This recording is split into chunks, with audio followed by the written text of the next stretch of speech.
The sport of motorsport cuts across generations. Everyone loves the speed and the thrill of cars going full throttle, and perhaps it is apt that we are here in Monaco, which is home to one of the most iconic races in motorsport, and I'm talking to a two-time Formula One world champion in Emerson Fittipaldi on the Master's Diary. It is perhaps right that we do talk about motorsport in Monaco, isn't it, Emerson? It's perfect. I mean, there's so much history in Monaco, so much tradition. And it's a very, very particular track because it's very narrow streets, a lot of hairpins, slow corners. Historical never change. I mean, few times they made a little change from the 30s on the streets of Monte Carlo, and we're still able to race modern Grand Prix cars. Yes. Are you excited? We have a new Formula One season coming on. Are you excited? You think that now the teams will test the dominance of Lewis and Mercedes? I think Lewis is still the favorite for this year, but it's going to be tremendous competition. It will be a very exciting championship. Some young drivers coming along now, a lot of new drivers coming. It will be very interesting to see this year. Okay, we'll get to that later because this interview is about you. For you as well, you know, it's, football, when you talk about Brazil, you remember football, but you put Brazil on the world map in motorsport, and for a person to do that and, be on the same level as football has to be something special, and that's what you did. Well, I was, has always the passion to be a Grand Prix driver. My father was a motor race journalist. And then when I was 5, I said, I want to one day to be a Grand Prix driver. And I always had a very good support from the cars, from the teams I drove. And I made my dream into England, because at that time it was very economical to start racing a Formula 4, this very simple formula. And after a few months, Colin Chapman, the same year, Colin Chapman was Team Lotus. Was a genius of building cars, designing cars. And he invited me to drive for Lotus, and my dream was coming true. And for Brazil, and then I had all the incredible attention from the media, from the public, because how is a Brazilian now going to Europe, studied a Grand Prix driver and winning, and that was fantastic. And after me, I mean, so much talent coming from Brazil. Nelson Piquet, Ayrton Senna, Massa. I mean, we have so many Grand Prix drivers. Rubens, and I was very lucky to be the first one.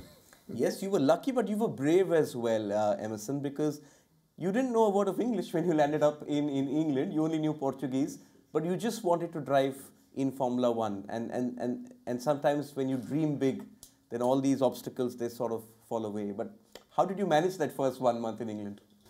Well, we are here at Lotus, and Lotus is the essence of the sport.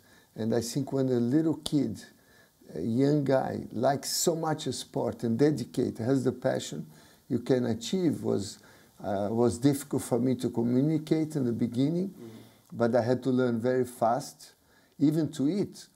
I always say, when you have to learn a language to be able to eat, you learn very fast. But what was it about Formula One that got you so excited? Because I came across a quote of yours, and I'm going to read from there, because back then the cars weren't as fast as they are now. It wasn't as safe, like you have these new cars all built around safety. And you once famously said that, you have to either finish first or you got to win. So that doesn't leave too many options. Well, I think, again, the passion for the sport was very high risk at that time. It was a calculated risk, and then there was a risk that you could not control. But when I arrived at the paddock, when I arrived for the race weekend, my mind, myself, was focused on perform, enjoy the sport, and you should never think about the risk. If you think about the risk, stay home and watch on TV, because you could not mix. There was we were losing a lot of drivers. It was a very dangerous time. But we have to focus on performance, mental, physical, and spiritual, ready to perform. And I think it's very difficult for athletes to have these three elements together. And when you're able, I was able to put the three elements, I could perform on a high level. And I think like any sport, you know, we always have the three elements for a human being to perform at the maximum. That's why we have a champion sitting next to us. Those are champion advices which you will only get from champions. But it was a tough initiation, even though you made that grade into Formula One on the basis of your performances in the lower levels. It was tough for you because in your third or fourth race, your team leader died accidentally. There was an accident. You had an accident that very same morning. And that time, as you said, Formula One was very unsafe. So it was a very tough period for you and for your team as well. My third Grand Prix was a really tragedy when I lost Jochen Rindt, who was my teammate. And then I was expecting Colin to call for a very experienced driver to replace as #1 driver. And then he called me and said, Emerson, I want you to be the #1 driver of the team. I only had 3 Grand Prix. And we went to the US Grand Prix with tremendous pressure on me. Was difficult because it was the beginning of my career. I had to perform. I could not do a mistake. I crashed in Monza, you know, the day before Jochen. But, you know, Colin was putting so much expectation on me. I had to take that tremendous pressure, and thanks God I made it. But it's difficult when you're very young and the tremendous pressure. The team helped me a lot too. I think the team work for any sport is very important because when we start a Grand Prix, we are by ourselves there. But the amount of work, preparation of the car, every detail, strategy for the race, there's so much team effort before the flags drop. And that's, I had a very good team, Team Lotus. They were fantastic for me. Yes, because you've spoken about how you wanted to vindicate the faith Colin Chapman had in you. But when you won that race in America, there were 2 things that happened. It was your first race win in Formula One, which was your dream all your life. But it also ensured that that the late Rindt actually ended up winning the championship. So considering the trauma which your team had gone through, was it for you in the circumstances one of the most defining moments in your career to win that race? The team sort of got back that feeling that, you know, let's get back into racing, and your team leader ended up winning posthumously, the only man to win the Formula One season. I think it was a very special weekend because when you come from a tragedy weekend, you know, I arrived in Watkins Glen in New York, first time I went to America, you know, the US Grand Prix, and we were tremendous pressure on myself, the mechanics, Colin Chapman, the whole team. And we all said, you know, still the memory from Monza, from Italy. And I think with the win, we turn around our expectation, the enthusiasm, and being a post-mortem championship to Jochen. Jochen, for me, was very special. He was very helpful in the beginning of my career. He always gave me a lot of advices. For me, it was a big shock to lose Jochen, and then I was replacing him. I think was a turning point for me and for the team, because when you win the first Grand Prix, the second one will be easier. Yes. The first one is very difficult. It's like, can I win a Grand Prix? I mean, always on the back of your mind. And then you have the confidence, and the team created confidence. And that was a fantastic feeling after the race for what happened before. It was a very special weekend for us. Okay, and in '72 you became world champion. It was a great year for you. You won a lot of races. The car was perhaps one of the best ever. And when you think back to when you were growing up in Brazil, you and your brother were entrepreneurs. you all used to race cars, make your own cars. That's where the money came. That was the culmination of a dream to be world champion in Formula One. And I was so excited to be world champion. And not many people know this. I only started talking about this like a year ago. I went back to Switzerland. I was living in Switzerland. And I told my father and my brother, I'm retired from racing, just after Monza. And I was 25 years old. I was the youngest ever champion at that time. Yes. And I said, I'm retiring. And my father looked to me and said, Emerson, are you retiring? You're going to do a big mistake. Because I know the way you love the racing, the way you love your sport. A year from now, you are going to go back. If I would be you, I would stay. And on the back of my mind, because of the risk, you know, everything I was going through that time, and my father was right. And then I continued, and he was 100% right. Fathers are generally always right. And you won a second world championship when you made another big decision. You went to McLaren, and they were one of the pillars now today of Formula One, but that was their first world championship as well in 1974. And with that, you have, you know, completed, you know, you're always going to go down in history because you were the first world champion for McLaren. McLaren was a tremendous team. You know, most of the people from New Zealand, you know, Bruce McLaren was from New Zealand. They had a commitment similar to a Brazilian going to England, because they left New Zealand to live in England. They speak English, not so difficult as me, but there is a commitment of life to achieve, to win. And I like the enthusiasm of the team. They're very young people from New Zealand, and they did a fantastic job that year. It was always the logistic of the team, the preparation of the car was incredible team. I had very good memories from McLaren. I was the first win for McLaren too. Yes. And at the end of 75, you moved on to form your own team because there were certain politics in Formula One which you didn't like.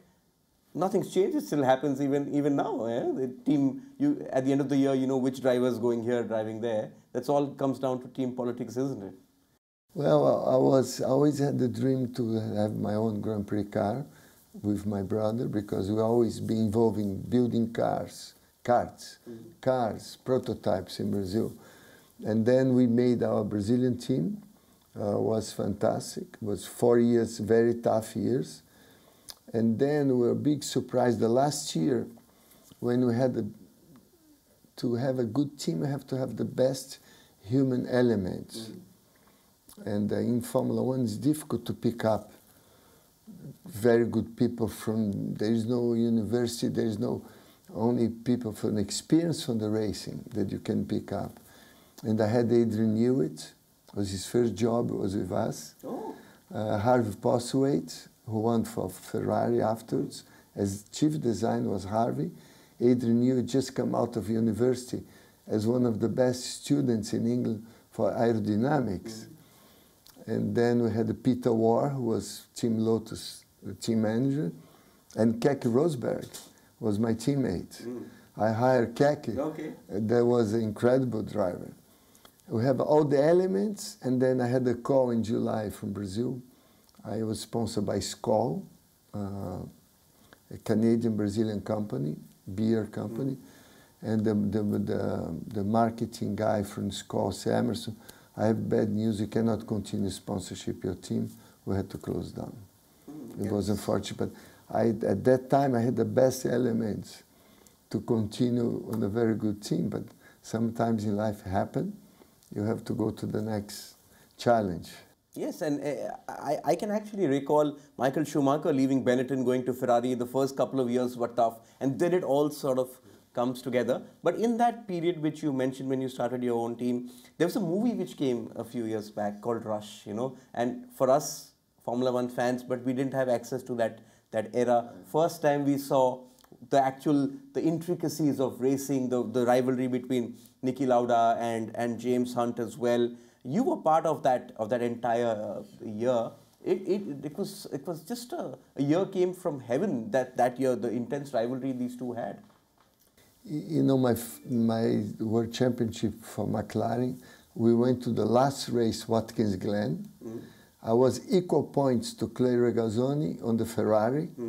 And then who would win would be world champion. It was a tremendous pressure on me. It was the only time all my racing career that I only slept 4 hours before the race because it's so much tense, so much pressure. You know, I sit down on the grid, I look, Clay was next to me, my car was not performing well. And then we looked at each other before, and I look, who's going to be world champion today? It was one decision between myself and Clay. Equal points to the last race. Incredible pressure. But it's part of the sport. It's part of the sport. And you had some great champions you raced against. You spoke about him. You spoke about Jody Scheckter. Keke Rosberg himself became world champion. And then there was Niki Lauda. There was James Hunt as well. It was a... Would you say that at that point of time there were many more characters? Yeah. Today it's all about winning. It's all about, you know, single-minded devotion to winning. In your time, you used to enjoy the sport, and some good fights all used to happen as well. Then I think the atmosphere was different because we have a very high risk, and then outside of the cockpit, we respect each other because we knew who is going to be the next one that goes away, and there was a much more close ambience between the drivers, but at the same time a tremendous rivalry. Who is going to win? And was different emotions. You know, when we sit down in the car, we want to beat, we want to win, but outside of the cars, we are very close friends. We talk a lot of camaraderie. You say camaraderie? Camaraderie. Camaraderie. Between us was a different atmosphere. Today with the safety so much better, I don't think there's so much communication between the drivers like we had in our time. And it was fantastic. I mean, you know, I was lucky to race against Jack Stewart, who was a fantastic driver, Graham Hill, Jack Brabham, who are called the monsters of Formula One. The guys who were before my generation, that was my idols, you know, Pedro Rodriguez from Mexico, all these guys, you know, incredible. I raced Joe Siffert from Switzerland, Clay Regazzoni.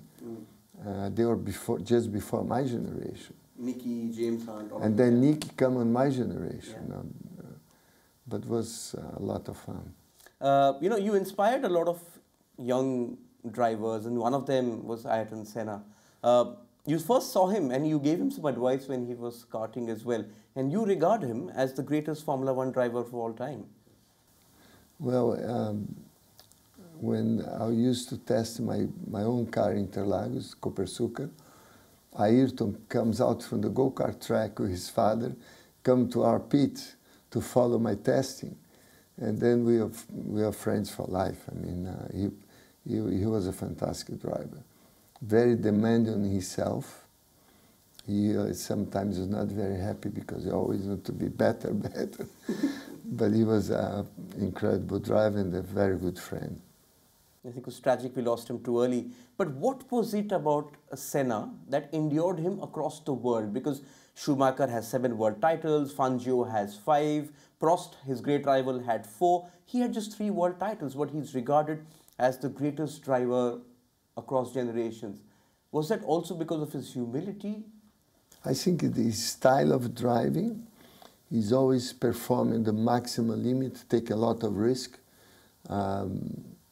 doing incredible overtakes, and his personality was very good. You know, very good, like coming from São Paulo. Like you? From the well. and I think Ayrton, you know, with myself, Nelson, and then Ayrton, we create like a tradition for Brazilian drivers, like the football, you know, had starting down since Pelé down, yes. So much history. And I can see now through the go-karts that new talents coming from Brazil. Now we have a gap now. First time ever we don't have a Brazilian Grand Prix driver after 40 years. But we have a lot of young drivers coming along, the new generation, to replace Senna, Piquet. You know, it's a lot of history in Brazil. A lot of history, of course, and that history started by you. And after, tragically, Senna passed away, Michael Schumacher stepped up, in a sense, like when you had that tragedy, when you were starting your career, there was a breach in Formula One, and Michael Schumacher filled that breach and went around to set records, incredible record here in Monaco as well, but single-minded determination to win at all costs. That was Michael Schumacher. And not only that, but Michael was so much dedication to the sport. I mean, he was driving Formula One, he was testing go-karts to exercise. He would be the first one to arrive on the track and the last one to leave it. Working with the team, so close with the team. He was a very good with the team. And that's show when an athlete is really dedicate himself to the sport, and Michael was a very good example of that, because he made a united work with the team, very demanding with the team, but at the same time he gave himself to the team. Like, you know, everybody left the track and he was still there talking to the engineers, talking to the mechanics, trying to find every detail. The next day he could be a little faster. And that's, you know, takes time, takes effort, dedication, passion to do that. And Michael was a good example of that to everybody. Okay, that's an interesting point, because I grew up and Schumacher was the standout Formula One performer when I was growing up. But in the decades after Schumacher, you had the likes of Alonso, you had Seb Vettel and Lewis Hamilton, who dominated the sport. What is the difference between a good driver and a champion? Because you hear people say he's a very good driver, but he may not have won as many world championships as say, a Schumacher. I think the difference, not just the dedication, the talent, but sometimes when difficult things happen, like if the car is not performing well, he can change his style of driving, still to finish the race. A good example is Fernando Alonso. You know, when the Ferrari was not working, he started 11th, 12th. By the end of the race, he was third, fourth, making points for the championship. And I think that's the difference. A top driver, world champion material, he can adapt himself to a difficult car to drive and, you know, make points where normally a good driver would not do it, but he's able to do it. Plus, outside of the cockpit, what Schumacher done, dedication, effort with the team is very important. And to be able to drive on the limit of himself, the track and the car, and not do a mistake. That's very difficult at the high level. That's perhaps why a lot of people used to say that, you know, Fernando is a great driver. Before I close, just quickly want to ask you your thoughts on Lewis Hamilton. He is the reigning king of the sport. There is a lot of grudging respect for Lewis. People don't give him that greatness tag which the other drivers have got. People say Alonso is a great driver. Lewis has now won 5. Hamilton has won 5 world championships. At the rate at which he's going, you know, Ferrari are not exactly there in the second half of the season for the last 2 seasons. Why do you think that's happening? Why is he not getting the respect that he deserves? Do you think now, after 5, he is finally regarded as right up there, considering his level now with the great Fangio? Well, my opinion is different. My opinion is that he's a fantastic ambassador for motor race. He achieved a different public, that he makes motor race bigger than ever globally. I like him a lot. I mean, he's a fantastic guy, dedicates a lot of talent since he started racing karting. He was very, very good, very competitive. He's a great ambassador for motor race. I think my vision for Lewis Hamilton, he's making motor race to achieve audience, to be an ambassador that we never had before like that. That's my opinion. Okay. On that note, You spoke about him being a great ambassador, but you've been a great ambassador as well, and you've put your country on the map as well. Thank you so much for joining us, and thank you for sharing some great memories over the years, a time which we only read about, but now we can relate to them thanks to you. Thank you so much. Thank you. God bless.